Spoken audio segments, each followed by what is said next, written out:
You failed again and again, and the worst part is not the failure itself. It is the quiet moment afterward when you start wondering if this is just who you are now.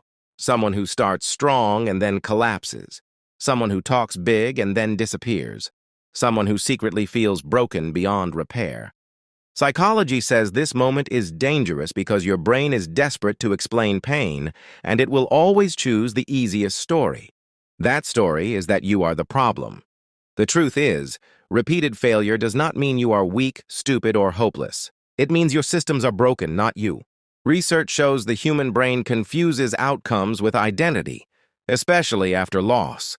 That is why this is not about motivation or confidence. It is about rebuilding your life using rules that work even when you feel empty and tired. The first rule is to separate failure from identity. Your brain uses emotional tagging, which means it attaches feelings to memories. Every time you say, "I failed again," you quietly say, "I am a failure." Psychology shows this creates learned helplessness, where effort starts to feel pointless. So instead, you treat failure as data. Like a scientist, you ask what went wrong. The plan failed, the environment failed, or the timing failed. You did not fail as a person. When you do this, your nervous system relaxes, and effort slowly comes back.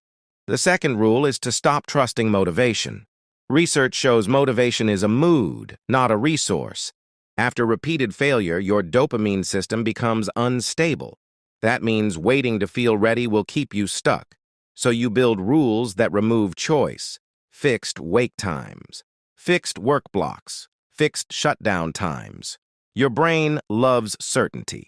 When decisions disappear, action becomes easier, even on days when you feel like nothing inside you wants to move. The third rule is to shrink the battlefield. After failure, the brain overestimates effort because it enters threat mode. Psychology calls this increased cognitive load.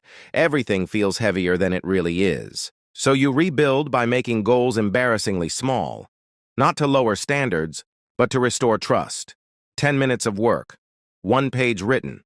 1 workout started. Success rebuilds self-respect faster than intensity ever could. The fourth rule is to remove shame in private. Shame thrives in secrecy. Research shows self-criticism activates the same brain regions as physical pain. That pain drains energy and focus.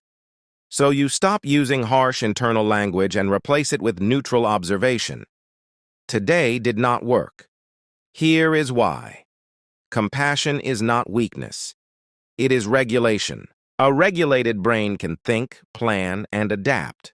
A shamed brain only avoids. The fifth rule is to build momentum through environment, not willpower. Your brain is context-dependent, which means behavior follows cues.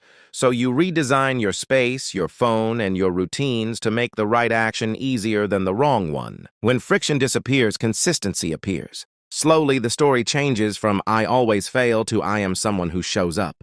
If you strip all of this down, rebuilding your life after repeated failure is not about fixing your personality. It is about fixing feedback loops, identity language, decision load, emotional regulation, and environment design. Psychology shows when these systems change, behavior follows naturally. The hopeless feeling fades because progress, even small progress, gives your brain proof that the future is not the same as the past. If this hit uncomfortably close, it means your brain recognizes the pattern. That is not weakness. That is awareness. Use these rules not when you feel confident, but especially when you do not. Rebuilding starts the moment you stop blaming yourself and start rebuilding the system.